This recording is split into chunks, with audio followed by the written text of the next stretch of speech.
A new mutation of the virus that causes COVID-19 is spreading around the world. Scientists say the latest Omicron variant, designated BA.2.75, may be able to spread more rapidly and get around immunity. It's unclear whether it could cause more serious disease than the currently dominant variant known as BA.5. But scientists are concerned that it's already been detected across India and in the US, UK, and Canada, among other countries. Joining us now to take a deeper look at the new variant is Dr. Abhiskek Raut, Medical Director at Appletree Medical Group. Thanks for joining us. Pleasure to be here. What do we know about the spread of the new Omicron mutation dubbed BA.2.75? Well, the BA.2.75 variant, nicknamed Centaurus, was first detected in India around early May. Cases have still risen quite sharply in the UK, apparently faster than when we saw the transmissible BA.5 variant, which is also present in India. And what we're finding is 2.75 is actually displacing the previously dominant BA.2 variant in many of the countries. So we've seen now 2.75 detected in almost 10 other countries, including the UK, the United States, Australia, Germany, and here in Canada. The European Center for Disease Prevention and Control calls it a variant under monitoring, which means we're still concerned that it could transmit more severe disease or just transmit faster. What makes this variant different from others? Is that one of the things? That's right. So early studies show that it might be able to dodge immunity a bit better than the parent BA.2, which means if you had COVID BA.2, you may still be susceptible to catching it again, as if it were the first time around.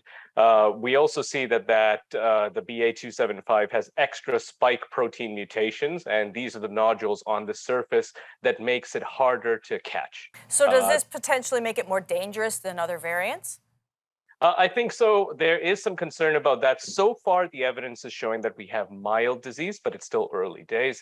At this moment, we're not seeing a huge correlation between the new strain and the rate of hospitalization. That still remains low, but we do have to keep following this here. How can viewers protect themselves and loved ones from this new variant? I think masks are one of the most important strategies here, but also staying safe by simple precautions, physical distancing, keeping rooms ventilated, avoiding crowds, and of course, vaccinating would be the strongest one to decrease the morbidity and the mortality of COVID-19. Right. Ontario announced that it is expanding eligibility for fourth doses of COVID-19 vaccine to all adults starting Thursday. How is COVID-19 vaccination proceeding across Canada? Well, in Canada, we've had about 86 million doses administered. 90% eligible Canadians have received at least one dose of it. 86% are fully vaccinated, in fact, and about 50% are fully vaccinated with a third dose. Comparing it with countries like the United States, that last figure is closer to 31%.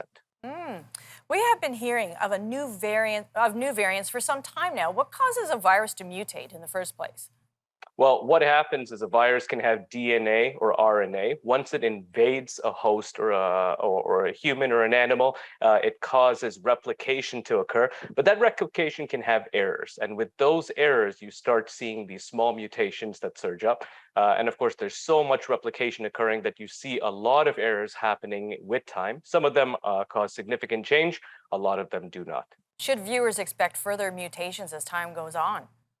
I think so. We likely will see a lot of different mutations, but keep in mind, most of the mutations don't do too much. It's only the variants of concern that we're particularly worried about there.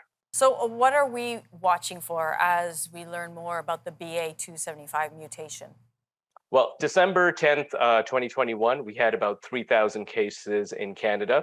By January 10th, we had closer to 60,000 cases, so 20 times more. So what we're watching for is that exponential, explosive jump in cases, and also looking for hospitalization rates to see how dangerous this variant can be.